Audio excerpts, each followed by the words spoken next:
सन्मुख विराजमान श्री परमहंसों के दर्शन दीदार करते हुए प्रेम भरी मीठे स्वर में बोलिए जयकारा।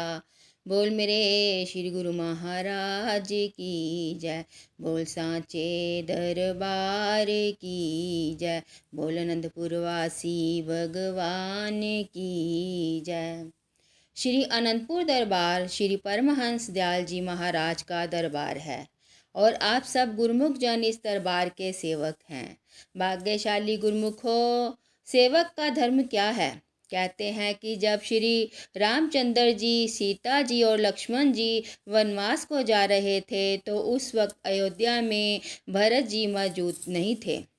जब वे वनवास को चले गए और भरत जी जब अयोध्या पहुँचे तो उनके जाने का उनको बहुत ही दुख हुआ। उन्हें वापस लाने के लिए भरत जी सब माताओं को साथ लेकर उनके पास जाने को जब पैदल चले तो कुछ सेवकों ने कहा कि आप घोड़े पर, रथ पर सवार हो जाएं। तब भरत जी ने कहा कि श्री रामचंद्र जी तो पैदल ही गए हैं, इसीलिए मैं भी पैदल ही जाऊंगा। मेरे लिए तो उचित यह है कि मैं सिर के बल चलकर जाऊं, ऐसा भरत जी ने कहा। गुरुमुखों, भरत जी के बारे में आपने सुना होगा कि वे बहुत ही प्रेमी थे। श्री राम जी के भाई होते हुए भी शुरू से ही वे खुद को उनका सेवक कहते थे। उन्होंने बहुत विनती की कि प्रभु वापस अयोध्या चलें, लेकिन जैसे कि सब कथा आप सब जानते ही होंगे कि श्री रामचंद्र तो जन कल्याण के लिए, राक्षसों का नाश करने के लिए, भक्तों तपस्वियों को सुख देने के लिए ही जा रहे थे। उनका उद्देश्य तो अपने भक्तों का कल्याण करना ही था। तो इस कार्य को करने के लिए उनका जाना भी कुदरती तौर पर निश्चित ही था। तो मतलब यह है कि इसी तरह महापुरुष संसार में आकर जीवों को सुख, शांति और आनंद देते हैं, उनका कल्याण करते हैं।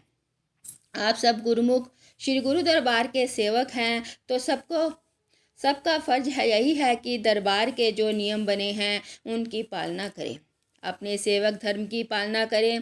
जैसे भरत जी ने अपने भगवान के प्रति इतना भाव रखा और वे सेवक कहलाए, तो इस तरीके से आप सब गुरुमुखों को श्री परमहंस महापुरुषों ने सेवा का जो दर्जा दिया है, तो सब सेवक अपने सेवक धर्म की पालना करें।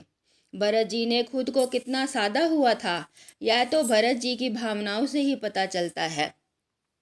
इसलिए गुरुमुखों के लिए यह भी जरूरी है कि सेवक है वही साधक है जो अपने इष्ट देव की आज्ञा में चलता है, अपने तन को, अपने मन को हर समय सेवा में लगाता है।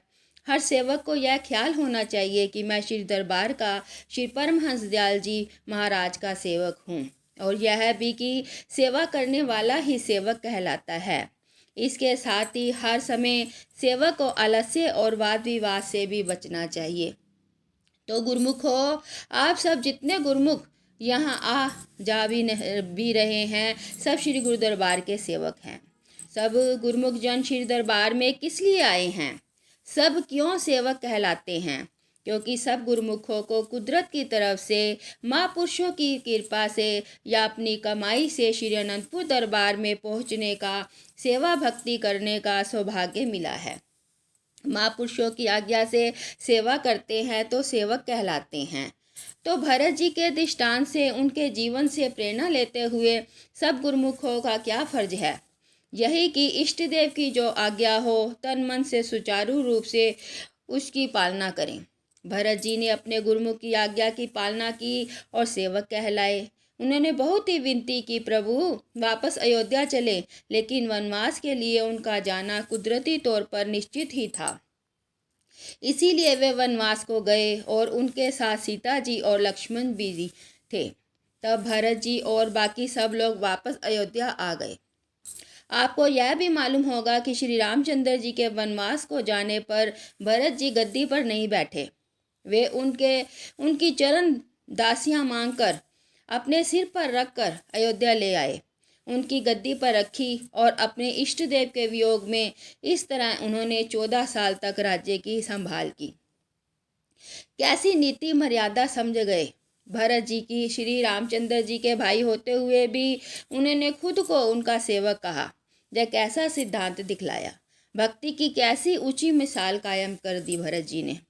गुरुमुख हो, भरत जी ने अपने इष्ट देव सेवक थे और आप सब श्री गुरु दरबार के सेवक हैं। जिस तरह श्री रामचंद्र जी आज्ञा की पालना भरत जी ने की, उसी तरह सब गुरुमुखों का यही फर्ज है कि सब गुरुमुख जन श्री परमहंस महापुरुषों की आज्ञा में चलकर अपना जन्म सफल करें और महापुरुषों की प्रसन्नता हासिल करें।